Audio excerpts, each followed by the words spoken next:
한미 간 무역 협상 그리고 필수 추경안 주요 내용까지 조현정 시사평론가와 이야기 나눠보겠습니다.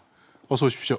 네, 안녕하세요. 예, 아침에 들어온 소식부터 좀 살펴보겠습니다. 최상목 경제부총리가 다음 주에 미국을 방문합니다. 스콧 베센트 미 재무장관의 요청인데 결국은 미국과 한국의 통상 협상이 본격적으로 공식 시작된다고 봐도 될 것 같습니다. 예, 그렇습니다. 이제 미국 측에서 최상목 부총리에게 제안을 하면서 방미가 성사가 되고 본격적으로 이제 다음 주부터는 더 구체적인 협상에 들어갈 것으로 보이는데요.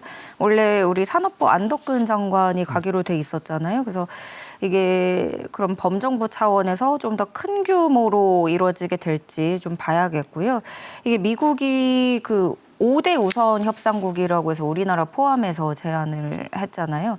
그 인도, 또 일본, 호주, 영국, 한국 이렇게인데 일단 뭐 이 5손가락 안에 들었다는 거는 그래도 뭐 긍정적일 수 있겠다 이렇게 보는데 그 애초에 미국의 궁극적인 목표는 사실은 중국이라고 모두 그렇게 보고 있지 않습니까? 그래서 중국이 근데 생각보다 더 강하게 맞불을 놓고 있고 중국의 기세도 굉장히 만만치가 않습니다. 그리고 중국도 어떤 면에서는 좀 아쉬울 게 없는 면도 있어요. 그래서 그러다 보니까 오히려 트럼프가 살짝은 좀 주춤하는 모습도 좀 읽혀지는 그런 상황인데요.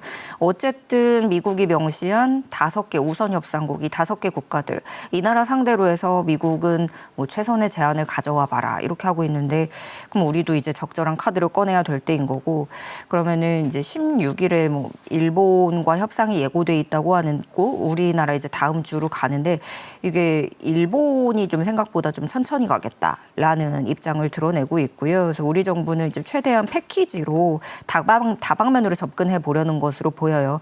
다만 미국이 되레 급해 보이는 그런 측면도 살짝 엿보이고 있어서 우리까지 좀 서두르다가 부안해동해서는 안 될 거라고 좀 판단이 되는 게 있고요. 그리고 최상목 부총리도 그 관세 협상을 최대한 협상을 하되 나머지는 좀 새 정부가 마무리하는 그림을 그렇게 얘기를 하기도 하더라고요. 그래서 저도 이게 맞다고 보고 사실 그러니까 방어할 수 있는 것들에 대해서는 최대한 좀 방어를 하되 뭐 새롭게 어떤 것에 무리하게 낀다거나 너무 이제 급진적으로 가는 것은 조금 속도를 맞춰 봐야 되겠다 이렇게 보고 있습니다. 예. 미국이 먼저 이 최상목 부총리의 방미를 제안했다는 점에서 앞서 말씀해 주신 것처럼 미국이 다소 급한 게 아닌가라는 추측도 좀 해볼 수가 있을 것 같은데 당초 이제 베센트 장관이 요청을 했을 때 우리는 안덕근 장관 방미가 예정이 돼 있었기 네. 때문에 안 장관이 가는 게 아닌가 했는데 지금 경제부총리로 바뀌긴 했습니다. 그리고 지금 90일 정도 유예 기간이 남은 상황에서 어쨌든 정부로서는 최대한 이 기간에 국익을 확보하겠다는 전략인 것 같습니다. 네. 말씀드린 대로 한미 양측 모두 좀 패키지 딜로 접근을 하려는 것 같기는 해요. 그런데 미국은 그 안에 방위비도 좀 두루두루 이렇게 포함을 하려고 본 것 같은데 그러면은 우리나라에서는 방위비를 내주고 관세를 내리는 전략을 택할 것인가 이런 관측이 나왔는데요. 최상목 부총리가 이에 대해서 직접 입을 열었어요. 그런 것은 검토하고 있지 않다. 네. 방위비는 검토하고 있지 않다. 그러니까 세간에 나오는 관측들을 일단은 일축을 하는 모습이고요. 또 그 최상목 부총리는 그 트럼프 행정부가 막 한국으로부터 많은 양보를 얻어냈다. 이런 보도 나오는 것에 대해서도 그건 트럼프의 표현 방식일 뿐이지 뭐 양보한 건 없다. 이런 부분을 강조하기도 했습니다. 근데 애초에 미국도 그 품목별 관세라고도 붙여놓고 뭐 이렇게 저렇게 하지만 그 각 나라마다 미국이 불리하다고 하는 규제라든가 그런 어떤 입지적인 측면에서 이거를 없애고 들어가려는 그런 게 있거든요. 그래서 우리 정부도 이런 쪽에서 좀 접근하는 것으로 보이는데 예를 들어서 이런 겁니다. 최근에 농촌진흥청이 그 미국의 유전자 변형생물체 감자 위해성 검사라는 걸 할 때 그 적합 판정을 내렸거든요. 그거는 이게 사실 감자만 이렇게 떼놓고 본 게 아니고 이런 관세 통상 대응 이런 것까지 고려한 접근이었다. 이런 해석이 나오고 있고요. 당초에 트럼프가 그 원스톱 쇼핑을 언급을 했었잖아요. 그래서 우리 정부가 제시할 로드맵에는 이제 뭐 가스 그리고 원유, 농산물 구매 이런 것들을 미국산으로 늘리는 내용이라든가 또 한 축으로는 기존 수출 제품에 대해서는 미국 현지 공장 생산을 늘리는 그런 방안을 검토하고 있는 것으로 보여집니다. 예. 협상에 나서는 우리 정부 입장에서는 그 내놓을 만한 유리한 카드를 최대한 모아서 이제 협상에 임해야 될 텐데 가장 첫 번째로 거론되는 것이 바로 미국과의 그 알래스카 LNG 관련 파이프라인 이 협상입니다. 바로 어제 한미 화상회의가 처음으로 열렸고 이 양국 간에 이것을 위한 협의가 계속될 텐데 아마 조만간에 최남호 산업부 2차관도 현지를 방문할 것으로 알려졌습니다. 이게 어떤 식으로든 우리의 이 관세 관련 협상에 좋은 카드가 될 것으로는 전망이 됩니다. 예, 일단 트럼프의 수건 사업이기도 하고요. 알래스카 거는 그 한국가스공사하고 미 알래스카주의 그 알래스카 가스라인 개발 실무자들이 첫 화상 회의를 갖고 프로젝트를 논의했습니다. 그러니까 그동안 이메일이나 전화 통화 이런 것들로 주고받기는 했지만 어떤 첫 대면, 그러니까 직접 만난 건 아니지만 화상으로 얼굴을 좀 마주하고 이야기할 수 있었던 첫 시간이었고요.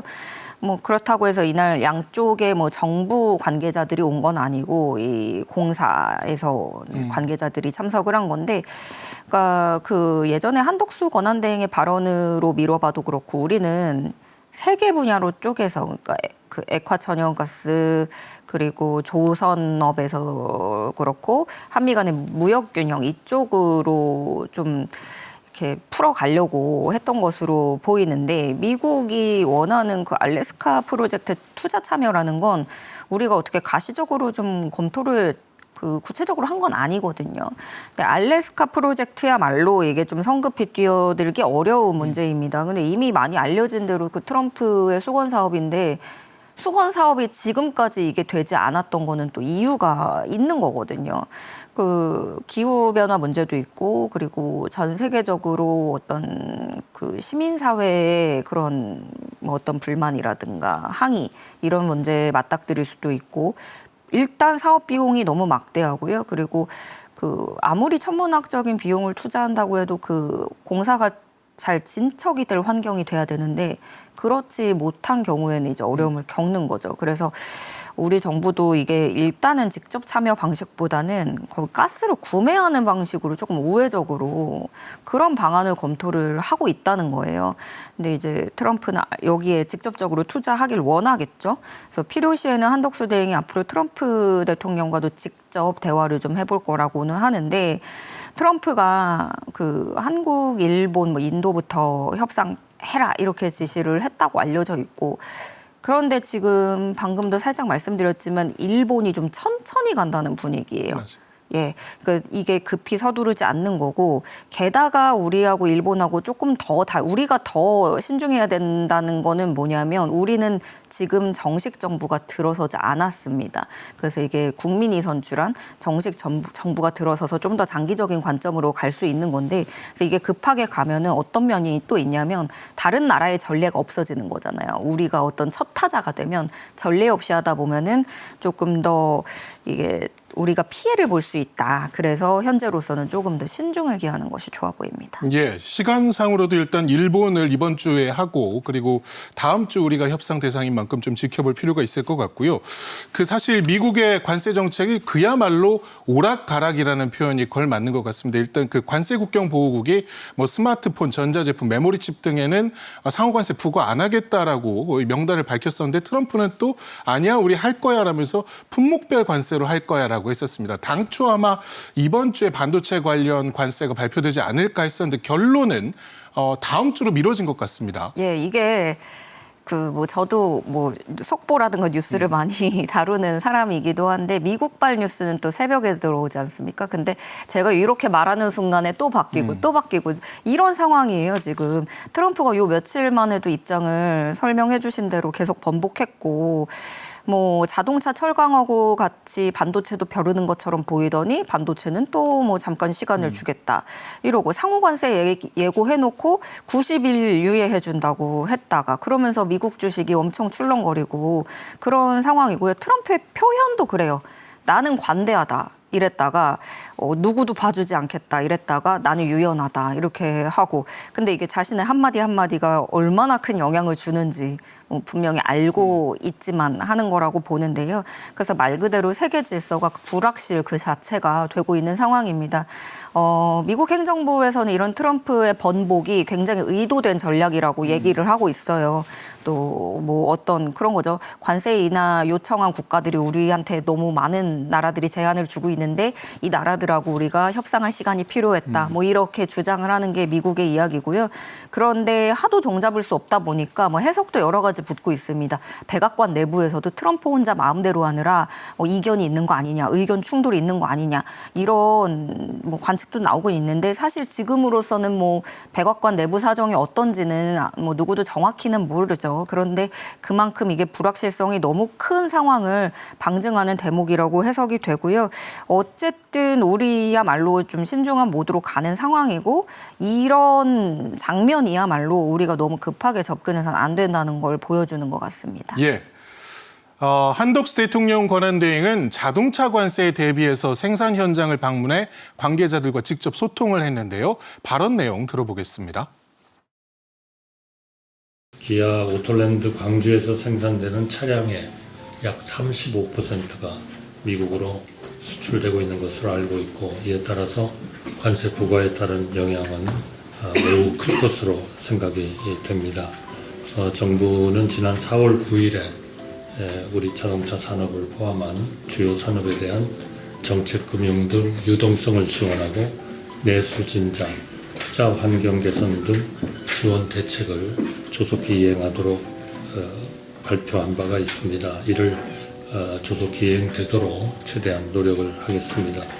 또한 자동차 산업의 R&D 예산을 대폭 확대하고 AI 자율 제조 선도 프로젝트 등을 통해서 기술 경쟁력 확보를 적극 지원하도록 하겠습니다.